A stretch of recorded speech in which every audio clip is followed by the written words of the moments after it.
Imagine a family so influential that kings waited for their counsel and empires shifted their strategies based on their word.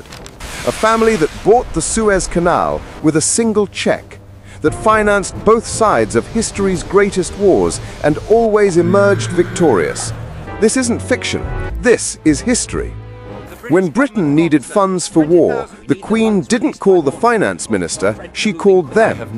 When railways were being paved across the globe, governments didn't turn to banks, they turned to them. Their couriers were faster than the Royal Mail. Their intelligence arrived before governments even got the word. And while others were guessing, they already knew and acted. One move on the London Stock Exchange made them the wealthiest in Britain overnight. While the whole world waited for news from the battlefield, they were already counting the profits. How did they always know? How were they always one step ahead? They say they controlled Europe from the shadows. They say that without their signature, no nation could declare war. They say they own the Federal Reserve, that they control the world's banks, that they rule from the dark. But what part of this is truth, and what is myth, born of envy and fear? This family survived Napoleon. They survived Hitler. They survived revolutions, nationalizations, and persecutions. 2.5 centuries at the very top, while empires and dynasties crumbled around them. How is it possible? What do they know that we don't? We are about to reveal the story of history's greatest financial dynasty. From absolute obscurity to power unlike anything the world has ever seen. The story of 5 brothers who conquered Europe, not with a sword, but with something far more potent.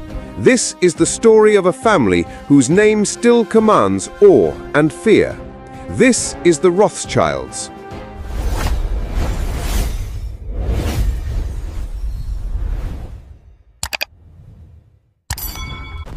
But before the palaces and global domination, they were nothing. Frankfurt, the 18th century, the Judengasse, the Jewish ghetto, a muddy, filthy street where 12,000 people were crammed into just a few hundred yards. Here, Jews were allowed almost nothing, forbidden from leaving the ghetto at night, forbidden from practicing most trades. Here, in this living hell, houses had no numbers. Instead, each bore a sign: blue number, yellow stone, green shield, and one house bore a red shield, in German, Rothschild. In this very house, in 1744, Mayer Amschel Bauer was born. His father was a money changer, poor, insignificant. From him, young Mayer learned his first lessons. The value of money lies not in the metal, but in trust. Mayer became obsessed with rare antique coins. He knew they were the key. Nobles and princes were collectors. But tragedy struck early. At just 12 years old, he lost both parents, an orphan, left with nothing. Mayer refuses to give up. He leaves the ghetto for Hanover, starting as a clerk at the prestigious Oppenheim Bank. There he learns the secrets of international finance and how powerful men think. And he makes a decision that will change history.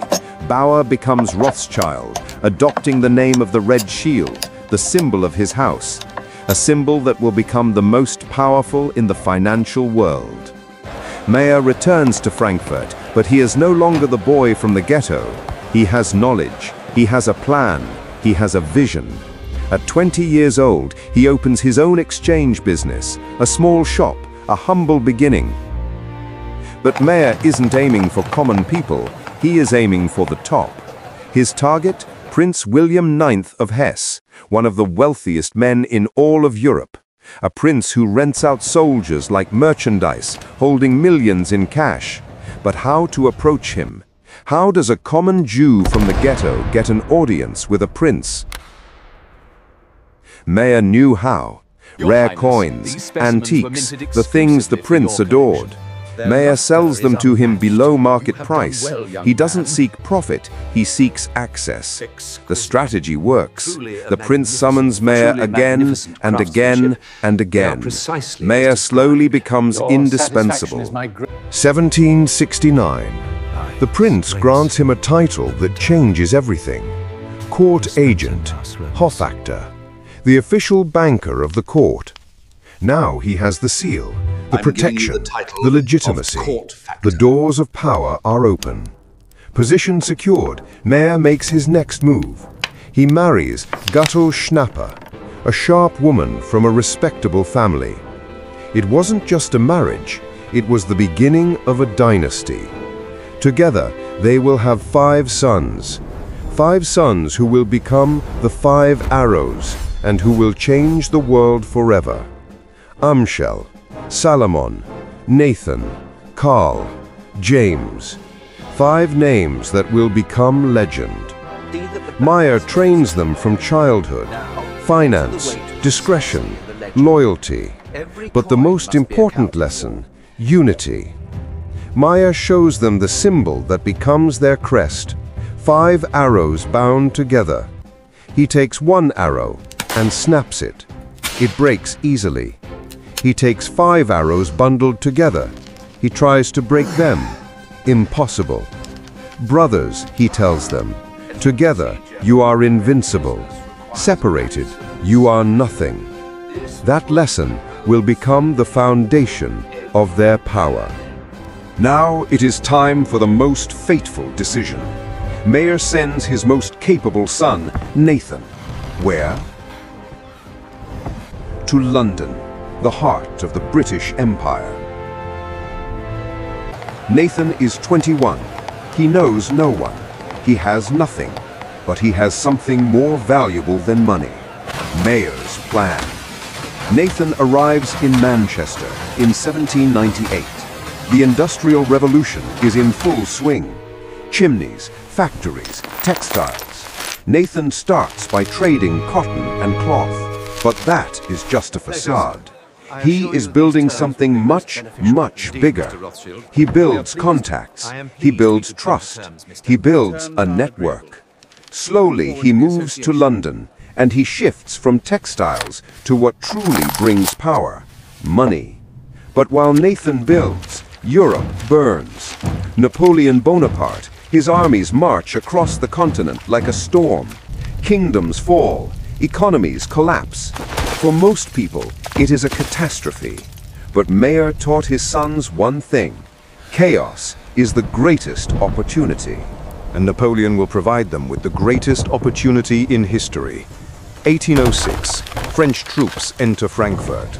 Panic in the streets, looting, chaos. Napoleon conquers Hesse. Prince William is the target. His riches, his millions. Prince William flees into exile.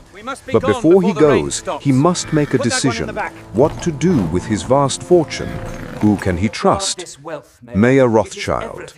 He leaves millions in cash and bonds in his care. This is a moment of high risk, but even greater reward. Mayer must act fast. He hides part of the treasure in wine casks, in buried chests, but that isn't enough. He must move the money out of Napoleon's reach, to London, to Nathan. But how? The French army controls everything.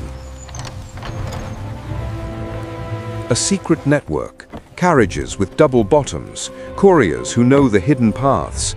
Money is smuggled through occupied Europe right under the noses of French soldiers. The Rothschild private intelligence network is faster than the royal couriers. No one else is doing what they are doing. London. Nathan receives massive sums. Now he has capital he could never have dreamed of. What does he do with it?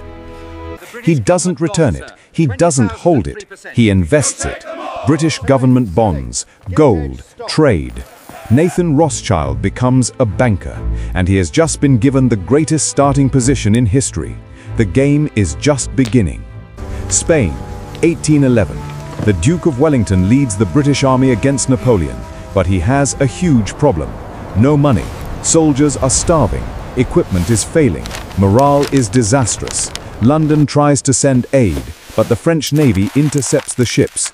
Wellington is desperate. Who can help? The Rothschilds do the impossible. They transfer gold directly through enemy territory.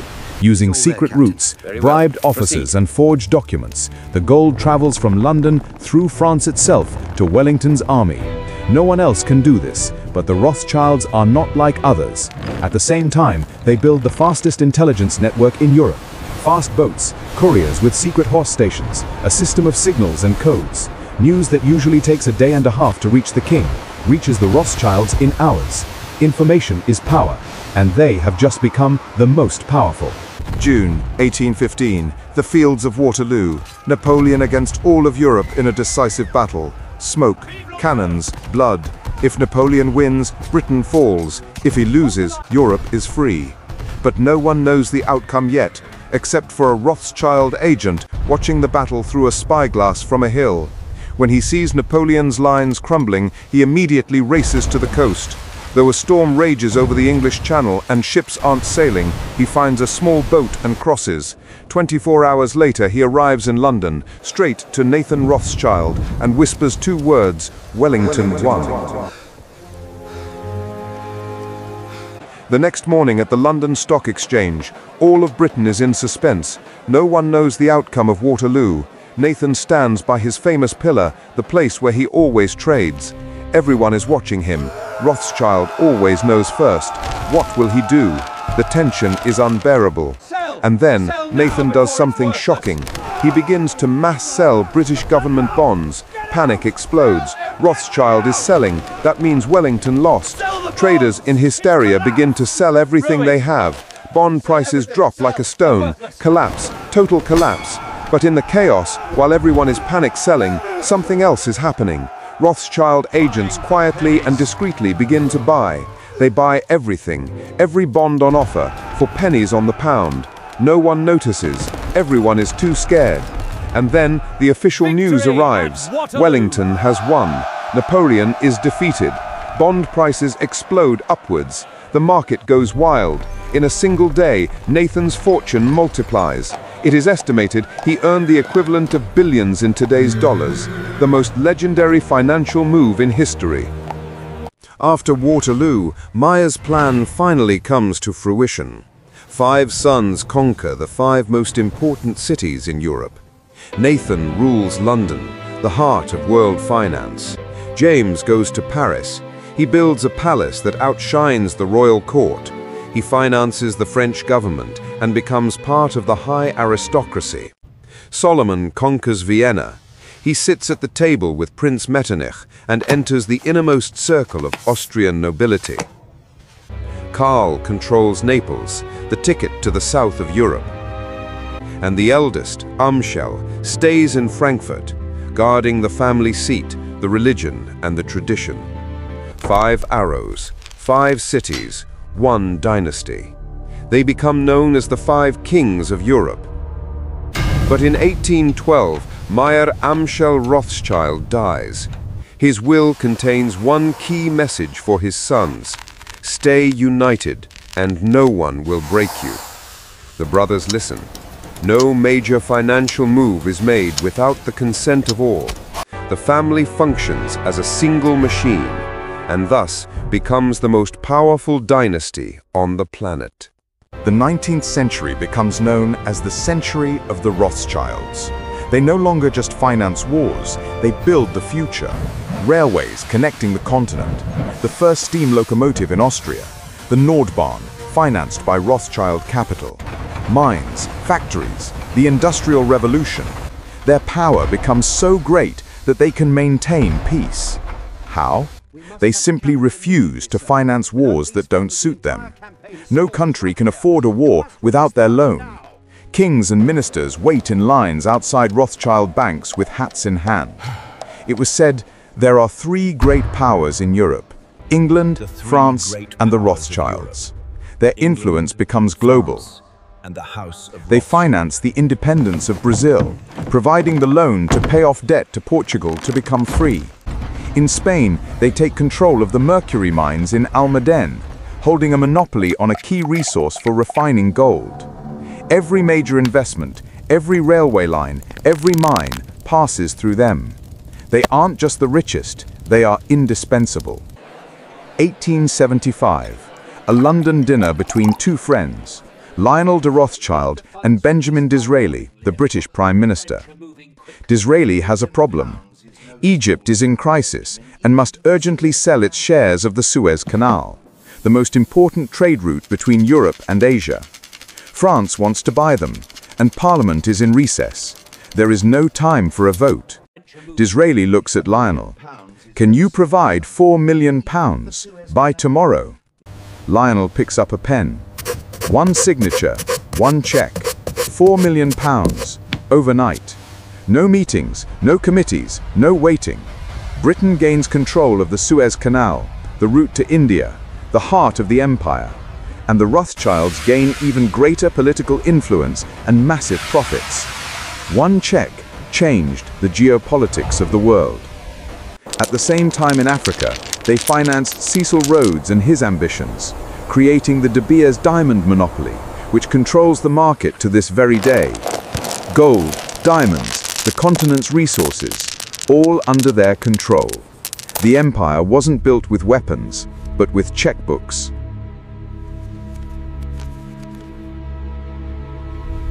Their wealth reaches levels that eclipse kings. The term Legoux Rothschild is born, the Rothschild style. They built palaces like Mentmore Towers in England, interiors filled with gold, Baroque furniture and crystal chandeliers. Every room looks like a museum, walls covered in Rembrandts, Vermeers, Da Vinci's. Their private collections are larger than national galleries. They buy art like others buy bread. In France, they own the best vineyards in the world, Chateau Lafite and Chateau Mouton Rothschild. To this day, their wines are the gold standard of prestige and luxury. But perhaps most interesting is their eccentricity. Lord Walter Rothschild doesn't drive a normal carriage, he drives a carriage pulled by zebras, shocking London and amusing the Queen. He rides a giant tortoise through the park, as if it were the most normal thing in the world. Why? Because he can. When you are a Rothschild, the rules don't apply to you. But such concentration of power inevitably breeds envy, fear, and hatred. Caricatures begin to appear in newspapers, Rothschilds depicted as fat bankers swallowing the world. The most famous illustration depicts them as an octopus, its tentacles wrapping around the entire planet. Anti-Semitic pamphlets become increasingly dangerous. In 1846, one directly accuses them of Satanism and a conspiracy for world domination. Myths grow out of control. Some claim they even control the weather, that they can cause rain or drought at will. But where does this all come from? The old aristocracy, losing power to this new money, spread stories at balls and in salons. How dare these Jews from the ghetto be richer than kings? Envy grows into open hatred, and the myths created then live on to this day. But the 20th century brings tectonic shifts. 1914, the assassination in Sarajevo. World War I explodes, and with it, the old order of Europe. Family ties between London, Paris, Vienna, and Frankfurt begin to crack. For the first time, Rothschild brothers are on opposite sides of the front. The old concert of Europe they helped maintain exists no longer. The war was too big, even for them. After the war, everything changes. High inheritance taxes are introduced. Massive estates become impossible to maintain. Palaces that were once symbols of power are sold or demolished. The center of world finance shifts across the Atlantic to Wall Street. J.P. Morgan, the Rockefellers, American bankers take the lead.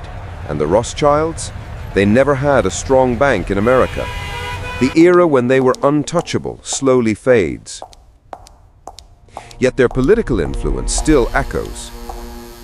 November 2nd, 1917, Lord Walter Rothschild receives a letter in his London office. The sender, Arthur Balfour, the British Foreign Secretary. The letter reads, "His Majesty's government view with favor the establishment in Palestine of a national home for the Jewish people." Known as the Balfour Declaration, this document forever changes the geopolitics of the Middle East. Why was the letter addressed to a Rothschild? because their name still carried weight in world politics, because they were the symbol of the Jewish community with access to the highest circles of power. Were the Rothschilds the only reason for the creation of Israel? No. But were they an influential factor? Absolutely. The consequences of that letter are felt to this day. But the greatest existential threat is yet to come. 1933, Hitler rises to power. For the Nazis, the Rothschilds aren't just a rich family. They are the symbol of the international Jewish conspiracy. Anti-Semitic propaganda targets them as the primary enemy. 1938, the Anschluss, Austria. Nazi troops enter Vienna, and the first thing they do, they seize the Rothschild palace and turn it into the Gestapo headquarters. Baron Louis de Rothschild is arrested, held hostage for a year. The terms for his release? The family must surrender their entire Austrian estate, palaces, art collections, steelworks, everything. The former kings of finance agree. They have no choice. The life of one family member is worth more than all the palaces. Family members flee with suitcases towards the ports, ships bound for America and Britain, from rulers of Europe to refugees. After the war, they slowly recover. Some of the stolen art is returned to the family, but much is lost forever. They rebuild, they adapt, but then comes another blow. 1981, French President François Mitterrand nationalizes their bank in Paris. Once again, they lose almost everything. Most would have given up, but the Rothschilds had learned one lesson through the centuries: adapt or die. David starts over from scratch, with a small firm, a handful of loyal employees, and the one thing no government can take away: the family name and 200 years of business connections. What followed was a textbook business transformation. Instead of competing with the giants of Wall Street in traditional banking, the Rothschilds focused on what they had always been best at: discreetly advising the powerful. Their new speciality became mergers and acquisitions, so-called M&A deals. When one megacorporation wants to swallow another, it is often a Rothschild whispering advice behind closed doors. But family unity, once their greatest strength, began to crack. Internal conflicts, differing visions, and generational gaps led to a temporary split of the empire into separate branches. And now, let's bust a few myths. What do the Rothschilds actually own today? Their firm, Rothschild & Company, is indeed a leading advisory bank present in over 40 countries. But let's compare the numbers. Their assets are around $20 billion. JP Morgan, over $3 trillion. Goldman Sachs, close to $1.5 trillion. The Rothschilds aren't even in the top 50 global banks by size. And that famous theory that they own the Federal Reserve, completely false. The Fed is owned by member banks, and the shareholders are public knowledge. Not a single Rothschild is among them. Here is the paradox that shatters internet conspiracy theories. The total family wealth is estimated between $400 billion and $1 trillion. Sounds impressive, right? But that wealth is divided among more than 1,000 living heirs across the 7th and 8th generations. Individually, none of them even make Forbes' list of the world's top 500 richest people. So where does their money actually go today? Increasingly into philanthropy. Rothschild foundations worldwide invest in education, art, environmental protection, and medical research, far from the public eye, just as has always been their style. Their true power in the 21st century isn't measured in dollars on a bank account. It lies in something money can't buy, in generations of cultivated connections, access to the inner circles of the global elite, and the ability to get a prime minister, a CEO, or a royal family on the line with a single phone call. They also hold priceless symbols of prestige. Their winery, Chateau Lafite Rothschild, produces one of the most expensive wines on the planet. A single bottle of a good vintage can cost more than an average annual salary. In 2012, something happened that hadn't been seen in decades. The French and British branches of the Rothschilds finally reunited under a single corporate structure. The message was clear: blood is thicker than business disputes. And here is something fascinating. They still adhere to the family motto established by Mayer Amschel over 200 years ago: Concordia inter gratis industria. Harmony, integrity, industry. The same values from the Frankfurt ghetto applied to meetings in London skyscrapers. Let's summarize their incredible journey. They survived the French Revolution, which severed the heads of the aristocracy. They financed and outlived Napoleon. They expanded despite the anti-Semitism of the 19th century. They lost everything under Hitler and came back. They survived nationalization, the Cold War, and every financial crisis of the last 250 years. Perhaps today, Elon Musk, Jeff Bezos, or Bernard Arnault have a bigger number in their bank accounts. But no family on this planet can boast what the Rothschilds can, remaining a relevant financial force for 9 generations and a quarter of a millennium.